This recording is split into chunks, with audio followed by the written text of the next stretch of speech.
오늘은 그 캐릭터에 대해서 말씀을 드리겠습니다. 우리 한국저작권위원회의 그 상담센터가 있는데 거기서 가장 질문이 많이 들어오는 것이 이 캐릭터에 관한 것과 그 다음에 서체에 관한 것이라고 해요. 서체 파일이죠.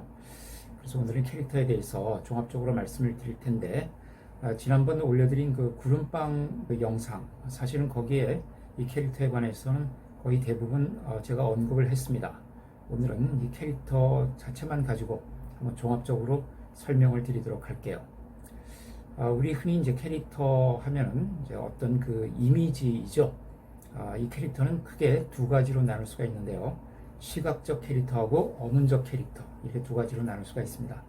시각적 캐릭터는 이제 보통 뭐 만화나 만화 영화의 주인공, 이렇게 어떤 시각적 이미지가 주된 그 이미지를 이루고 있는 것을 시각적 캐릭터라고 하고, 그 다음에 뭐 임꺽정이라든가 코난 도일의 셜록 홈즈, 이런 소설의 주인공 같은 이런 캐릭터를 어문적 캐릭터라고 합니다. 그 다음 또 그 외에 어떤 이제 실제 존재하는 우리 자연인의 캐릭터도 가끔 이야기를 하죠. 이런 자연인의 캐릭터는 그것은 저작권의 문제가 아니라 이것은 현재로서는 그 퍼블리시티권의 문제입니다. 그래서 저작권법에서는 이 자연인의 캐릭터에 대해서는 아직은 다루고 있지는 않고요.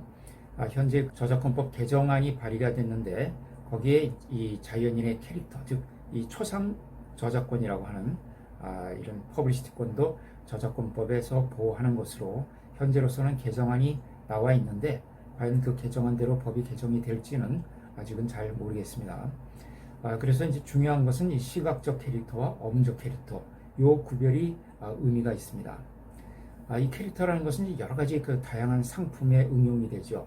처음에는 이제 보통 만화나 만화 영화, 뭐 그림책 이런 데 등장을 했다가 그 다음에 이것이 여러 가지 상품화 사업으로 진행을 하게 됩니다. 그 캐릭터가 인기를 끌게 되면은 뭐 문구리라든가 의복이라든가 뭐 장신구나 이런 것으로 이른바 이제 그 원 소스 멀티 유즈라고 하죠.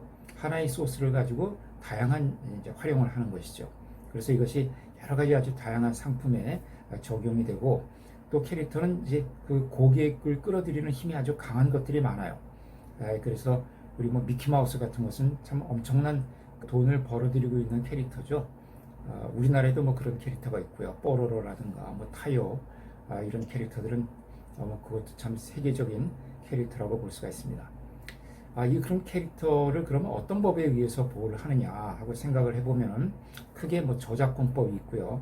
또 상표법이 있고 또 디자인보호법, 그 다음에 부정경쟁 방지법, 이런 법들이 있습니다. 그런데 이 캐릭터를 상표법으로 보호를 하려면은 이 상표 등록을 해야 되는데 그 상표 등록은 상품별로 하게 되어 있거든요. 지정 상품. 그러니까 뭐 의복이면 의복, 뭐 문구면 문구, 서적이면 서적, 이렇게 어떤 상품마다 그 상표 등록을 해야 되는데 이 캐릭터라는 것은 이제 워낙 다양한 상품에 사용되고 또 뭐 심지어는 여러 가지 프랜차이즈라든가 이런 서비스 업종에도 적용이 될 수가 있죠. 그러다 보니까 이것을 다 상표로 등록을 한다는 것이 굉장히 어렵습니다. 비용도 많이 들고요. 관리가 어렵죠. 그 다음에 이제 디자인 보호법도 물론 캐릭터를 보호할 수가 있긴 한데 이 디자인 보호법은 기본적으로 그것이 물품에 적용된 디자인을 보호하는 것이거든요. 그러니까 아직 물품에 적용되지 않은 향후 이용될 그런 디자인에 대해서는 디자인 보호법으로 이것을 보호를 받기가 쉽지가 않습니다. 또 그 디자인 보호법에 의해서 보호를 받기 위해서는 등록이라는 절차를 거쳐야 되니까 상당히 불편한 점이 있죠. 또 부정경쟁 방지법에 의해서 보호를 받기 위해서는 이 캐릭터가 국내에서 주지저명, 그러니까 유명해져야 됩니다. 그러니까 그 유명해지기 전에 이 캐릭터를 보호받을 수 있는 방법이 마땅치가 않습니다. 그래서 가장 좋은 방법은 이제 저작권법이라고 볼 수가 있습니다. 그래서 이런 캐릭터를 보호하는 가장 효율적인 법으로는 저작권법을 들 수가 있고, 또 상대적으로 이제 캐릭터는 한번 성공하면 굉장히 오래 가요. 미키마우스 같은 건 수십 년이 됐죠. 이렇게 오래 가는데 이 저작권이 보호 기간이 길죠. 저작자의 생존 기간 플러스 사후 70년까지 가장 그 장기간의 보호를 받을 수가 있기 때문에 이 저작권법에 의한 보호가 가장 확실하고 좋기는 합니다. 그런데 우리 저작권법에서 이 캐릭터를 과연 보호할 거냐 말 거냐 관련해서 좀 이제 논란이 있어요. 왜냐하면은 저작권의 보호를 받기 위해서는 그것이 저작물이어야 되고, 저작물이라는 것은 인간의 사상이나 감정을 표현한 창작물이죠. 그러니까 인간의 사상이나 감정이 표현되어야 되는데 그 표현은 구체적인 표현이어야 되거든요. 그런데 이 캐릭터란 것은 그것이 등장한 만화나 만화 영화에서는 구체적으로 표현이 되지만 이 캐릭터란 것은 그런 만화나 만화 영화를 통해서 우리가 머릿속에 갖게 된 하나의 이미지거든요. 캐릭터라는 것은. 그래서 이것은 추상적인 표현이 아니냐. 이것은 구체적인 표현이 아니라 그런 만화나 만화 영화 그림책을 통해서 어떤 우리 머릿속에 이루어진 하나의 이미지이고 이 이미지는 추상적인 표현이기 때문에 이것은 저작물로 볼 수 없다 하는 이제 이런 논의가 있는 거예요. 그래서 이 캐릭터의 독자적인 저작물성을 인정을 할 것이냐 하는 것이 이제 문제가 됩니다. 그러니까 이 캐릭터가 등장한 만화나 만화 영화 그림책 그것이 저작권법의 보호를 받는 것은 아무 문제가 없어요. 그런데 그런 만화나 만화 영화 그림책 이렇게 캐릭터가 구체적으로 등장한 그런 매체와 독립해서 캐릭터라는 이미지 자체가 하나의 저작물로 보호를 받을 수 있느냐 하는 것이 이제 문제가 되고 거기에 대해서 긍정설과 부정설이 있습니다. 그래서 그런 그림책이나 만화 영화, 만화 이것을 떠나서 캐릭터 자체를 하나의 독자적인 저작물로 보호할 수 있다고 보는 그런 이제 긍정설이 있고요. 반면에 캐릭터라는 것은 그것이 등장한 만화나 만화 영화 그림책 그것을 독자적인 저작물로 보호하면 충분하지 그것과 별도로 어떤 이 추상적인 이미지 캐릭터라는 이미지 자체를 저작권법으로 보호한다는 것은 이 저작권의 그 규정에 맞지가 않는다 이렇게 보는 부정설이 있습니다. 그래서 이 어떤 차이가 생기냐면은 예를 들어서 월트 디즈니가 이제 미키마우스를 창작을 했죠. 그런데 이 미키마우스가 등장한 만화나 만화 영화 뭐 그림책 이걸 다 뒤져봐도 미키마우스가 물구나무 선 모습을 한 번도 그린 적이 없어요. 그러니까 월트 디즈니는 미키마우스가 물구나무 선 모습을 한 번도 그린 적이 없어요. 그런데 어떤 제3자가 이 미키마우스를 그 그림책이나 만화 영화를 그대로 복제한 것이 아니라 물구나무 선 모습을 그렸다고 한번 생각을 해보죠. 그러면 월트 디즈니가 이것은 저작권 침해라고 주장을 하게 되면은 이 미키마우스가 물구나무 선 모습을 그린 사람이 너가 그린 만화나 만화 영화 그림책 중에 미키마우스가 물구나무 선 모습을 그린 것이 있느냐 그것이 있다면은 뭐 내가 저작권 침해라고 해도 할 말이 없지만은 그런 그림은 없다. 이것은 내 그림이다. 이렇게 주장할 수가 있다는 거예요. 이제 그런 경우에 캐릭터의 독자적인 저작물성을 인정을 하게 되면은 그런 그림책이나 만화 영화 만화와는 별도로 이 이미지 자체가 어떤 저작권의 보호를 받는 것이니까 그렇다면 이 물구나무 선 모습도 그 미키마우스라는 이미지를 그대로 차용을 한 것이죠. 그러면 저작권 침해로 주장을 할 수가 있다는 겁니다. 그러니까 캐릭터의 독자적인 저작물성을 인정을 하게 되면 아무래도 캐릭터에 대한 보호가 좀 더 넓어지는 그런 효과가 있겠죠. 이제 이런 점 때문에 이제 긍정설을 주장하는 견해가 있고요. 또 반면에 이제 너무 그렇게 캐릭터를 넓게 보호를 하게 되면은 다른 사람이 자신의 창작을 한다든가 이런데 상당히 불합리한 점이 있다. 이렇게 해서 부정설을 주장하는 사람들도 있습니다. 미국은 정통적으로 이제 긍정설을 취하고 있고요. 반면에 일본의 경우에는 1997년도인가요? 그때 일본 대법원에서 이 캐릭터의 독자적인 저작물성을 부정했습니다. 그러니까 캐릭터가 등장한 만화, 당시에 문제가 됐던 것은 뽀빠이라는 캐릭터였는데요. 그 뽀빠이가 등장했던 만화책을 저작권으로 보호를 하면 충분하지 그것과 별도로 뽀빠이라는 캐릭터, 그 이미지 자체를 또 독립적인 저작물로 보호할 필요는 없다. 이렇게 판단을 했습니다. 우리나라의 경우는 이제 다음에 또 말씀을 드리겠지만 우리나라 대법원에서는 시각적 캐릭터, 그러니까 이 캐릭터를 시각적 캐릭터와 어문적 캐릭터로 나눌 때 시각적 캐릭터에 대해서는 독자적인 저작물성을 인정했다고 보고 있습니다. 이 판결이 조금 불분명한 부분은 있어요. 그런데 대체적인 취지가 우리 대법원 판결의 취지는 시각적 캐릭터의 경우에는 저작물성을 독자적으로 인정을 해주는 그런 입장에 있다. 이렇게 이해를 하시면 될 것 같습니다. 자, 그러면 어문적 캐릭터와 시각적 캐릭터를 한번 나눠볼게요. 캐릭터라는 것은 이제 네 가지 구성 요소로 이루어집니다. 첫째는 이름이고요. 캐릭터의 명칭이죠. 두 번째로는 그 캐릭터의 성격적 요소. 세 번째로는 시각적 요소. 네 번째로는 청각적 요소입니다. 그러니까 예를 들어서 어문적 캐릭터를 들어보면은 자, 우리 그 셜록 홈즈라는 소설 주인공이 있죠. 이게 이제 어문적 캐릭터인데, 자, 그러면 셜록 홈즈라는 이름, 이것이 하나의 요소고요. 그 다음에 시각적 요소, 셜록 홈즈의 외모라든가 복장이라든가 뭐 피부색이라든가 이제 이런 것들이 그 소설에 묘사가 되고 있지 않습니까? 그러니까 비록 우리가 뭐 그림이나 또 뭐 만화, 영화 이런 영상으로 볼 수는 없지만은 문장으로 묘사가 되고 있죠. 그래서 어문적 캐릭터도 시각적 요소가 분명히 존재합니다. 그 다음에 청각적 요소. 이 청각적 요소도 이것이 그 우리가 직접 뭐 영상을 통해서 목소리를 들어볼 수는 없지만은 그 소설에서 묘사가 되고 있죠. 이 셜록 홈즈의 뭐 목소리 톤이 어떻다, 말투가 어떻다, 자주 사용하는 단어가 무엇이다, 그리고 먼저 어떤 뭐 차분한 목소리다, 이런 것이 이제 소설에서 묘사가 되고 있습니다. 그래서 청각적 요소가 있고요. 그 다음에 성격적 요소, 그 캐릭터의 성격적 특성, 습관, 행동 양식 또는 어떤 특별한 능력 같은 이런 것들을 갖추고 있는 그런 성격적 요소를 둘 수가 있죠. 이렇게 캐릭터는 그것이 어문적 캐릭터든 또 시각적 캐릭터든. 자, 시각적 캐릭터를 보면 예를 들어서 미키마우스를 본다 그러면 이 네 가지 요소를 다 갖추고 있죠. 이름은 미키마우스. 시각적 요소는 뭐 만화나 만화 영화를 통해서 충분히 드러났죠. 그리고 청각적 요소, 그 목소리를 우리가 들을 수 있죠.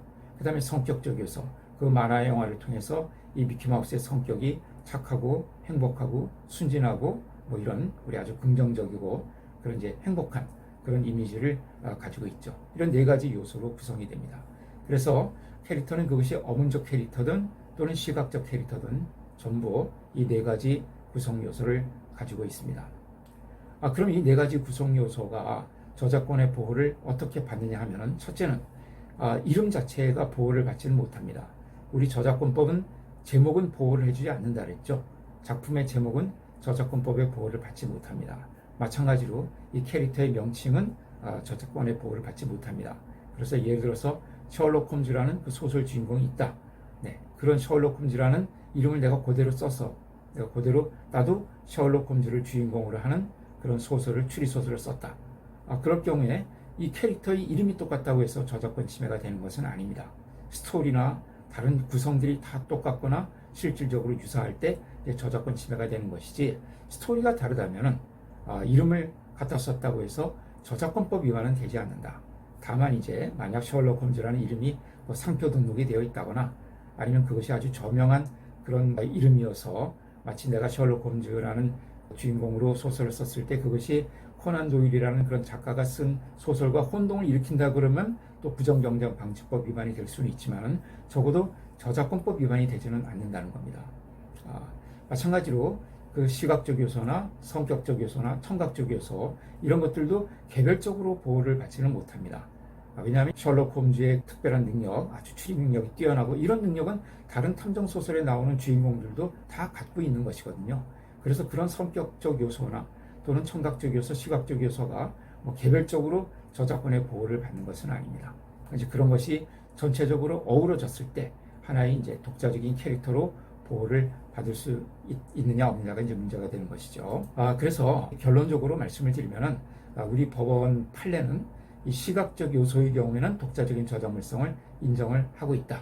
그런 취지로 보여집니다. 그러나 어문적 캐릭터에 대해서는 아직 그것을 독자적인 저작물로 보호한다는 판결은 나오지 않고 있습니다. 오히려 서울고등법원에서 그 어문적 캐릭터의 경우에는 독자적인 저작물로 보호하지 않는다. 이제 그런 그 소극적인 판결만이 있습니다. 현재로서는 그렇고요.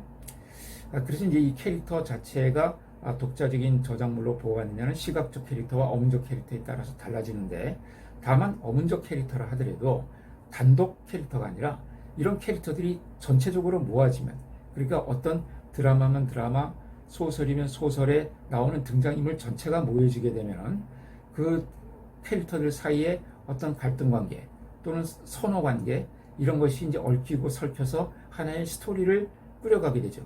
그런 갈등 관계라든가 그 갈등이 풀어지는 그런 과정을 통해서 이야기가 이제 전개가 되기 때문에 이런 캐릭터가 전체로서 모아진 이것을 이제 집합적 캐릭터라고 하는데, 이 집합적 캐릭터가 되면은 이것은 보호를 받을 여지가 좀 생깁니다. 다만 이제 그것은 집합적 캐릭터라고 하더라도 캐릭터 자체가 아니라 그 집합적 캐릭터를 통해서 이제 구성되는 스토리, 이 스토리 안에서 보호를 받게 되는 것이죠. 그래서 집합적 캐릭터가 보호를 받는다고 하더라도 그것이 캐릭터의 독자적인 저작물성을 인정받는 것이라고 보기에는 조금 부족한 점이 있습니다.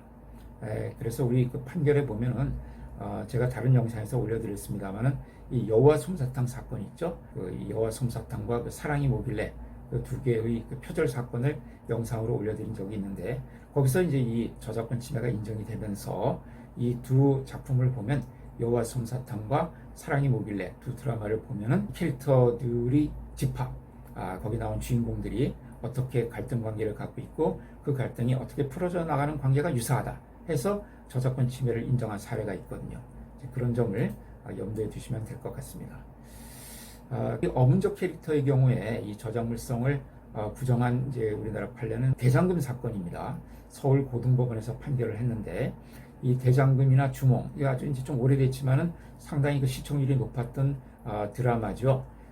대장금에 나오는 또는 주몽에 나오는 이 주인공들, 그 주인공들을 그대로 갖다 쓴 것이 아니라 그 주인공들의 어떤 특색을 반영한 캐리커처, 이렇게 슥싹슥싹 그린 그림들이죠. 그런 그림이나 또는 뭐 아니면 헬로키티나 이런 그 인형에다가 그 대장금 의상을 갖다 입히는 거예요.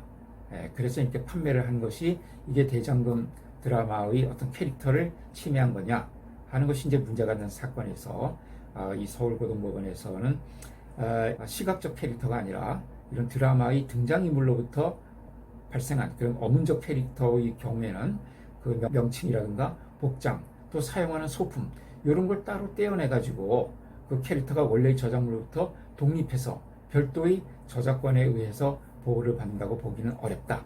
이렇게 해서 어문적 캐릭터의 경우에는 독자적인 저작물로 보호받을 수가 없다. 이렇게 판단을 했습니다. 그래서 또 캐릭터와 관련해서 또 하나 이제 우리가 중요한 것이 캐릭터는 워낙 오랫동안에 걸쳐서 보호를 받게 되거든요. 이제 미키마우스는 이제 1928년도에 처음 나왔다 그래요. 뭐 거의 90년은 넘었고요. 이 미키마우스의 초기에 나왔던 미키마우스와 지금 나오고 있는 미키마우스는 그 모습이 현저하게 틀립니다. 여러분들이 그 최초의 미키마우스를 한번 인터넷에서 검색해서 한번 찾아보세요. 증기선 뮬리라는 그 만화 영화에 처음으로 이 미키마우스가 등장을 했는데 그때 나온 미키마우스와 오늘날의 미키마우스는 아주 그 모양이 다릅니다. 그러면 이렇게 이제 모양이 달라진 미키마우스는 어느 순간에 새로운 미키마우스가 됐다고 볼 수 있는 거 아니냐. 그러면 그 새로운 미키마우스가 됐을 때부터 보호기간이 또 새로 진행이 돼야 된다. 그러니까 미키마우스는 지금 이미 나온 지가 90년이 돼서 우리나라 입장에서 본다면 이제 보호기간 70년이 지났는데 그러나 그 중간에 어느 시점에서 그 종전의 미키마우스와는 현저하게 다른 미키마우스로 변화되었고 그러면 그 시점이 언제인지를 이제 물론 특정하는 문제점이 있겠습니다만은 그렇게 특정을 해서 그 시점부터 또 새로운 보호기간이 적용이 돼야 된다. 이런 이제 논의가 있습니다. 이제 그렇게 되면은 뭐 미키마우스는 또 앞으로도 한참 저작권의 보호기간이 남아있게 되는 것인데 과연 그렇게까지 인정을 해줄 것인지는 아직은 불분명합니다. 우리나라에서는 그 톰과 제리 캐릭터에 대해서요, 우리 대법원에서 어떻게 판결했냐면은 이 톰과 제리라는 캐릭터가 이제 과거와 지금의 모습이 많이 바뀐 것 같아요. 그래서 이것을 새로운 저작물로 볼 수가 있느냐 하는 것이 문제가 됐던 사례가 있는데 우리 대법원에서는 이 톰과 제리가 모습이 많이 바뀌긴 했지만은 이것이 새로운 저작물로 인정되기 위해서는 종전의 톰과 제리와는 동일성이 인정되지 않을 정도로 변화가 돼야 된다. 이렇게 판단했던 사례가 있습니다. 그래서 이제 그 사건에서는 이것이 종전의 톰과 제리와 현재의 톰과 제리가 동일성을 상실할 정도로 바뀐 것은 아니라고 이렇게 이제 봤던 사례가 있습니다. 그 다음에 이제 그 캐릭터를 가지고서 이제 계속 속편이 제작되는 경우가 많이 있죠. 그리스 로마 신화 같은 걸 보면은 뭐 오리푸스 가디언 1편, 2편, 3편 이렇게 제작이 되고요. 구름빵도 애니메이션이 뭐 1화부터 시작해서 이렇게 속편이 계속 제작되는 것을 볼 수가 있는데 이런 속편을 그러면 이제 원작이 있는데 그 속편을 허락 없이 만들었을 때 저작권 침해가 되느냐 하는 문제가 있습니다. 이것도 어문적 캐릭터와 시각적 캐릭터를 나눠서 봐야 됩니다. 어문적 캐릭터의 경우에는 설사 그 캐릭터를 그대로 내가 갖다 써서 허락 없이 갖다 써서 속편 제2편을 만들었다고 하더라도 저작권 침해는 되기가 어렵습니다. 이것은 제가 종전에 올려드렸던 에마 부인 사건에서도 나오는데요. 이 에마 부인이라는 그 캐릭터를 이것이 원래 소설에 나왔던 캐릭터인데 이 소설 작가의 허락을 받지 않고 영화 속편을 만든 겁니다. 그러니까 1편은 허락을 받고 만들었는데 속편은 허락을 받지 않고 만든 거죠. 그럴 때 이것이 캐릭터에 대한 침해냐 했을 때 이런 어문적 캐릭터는 저작권에 의한 보호를 받지 못하기 때문에 속편을 제작을 해도 저작권법적으로는 문제가 없다. 다만 이제 다른 무슨 상표권 침해라든가 이런 것이 이제 문제가 되는지 여부는 그 해당 법의 요건을 이제 따져봐야 되겠죠. 그러나 적어도 어문적 캐릭터의 경우에 속편을 허락 없이 제작하는 것은 캐릭터에 대한 저작권을 침해하는 것은 아니다. 이렇게 보고 있고요.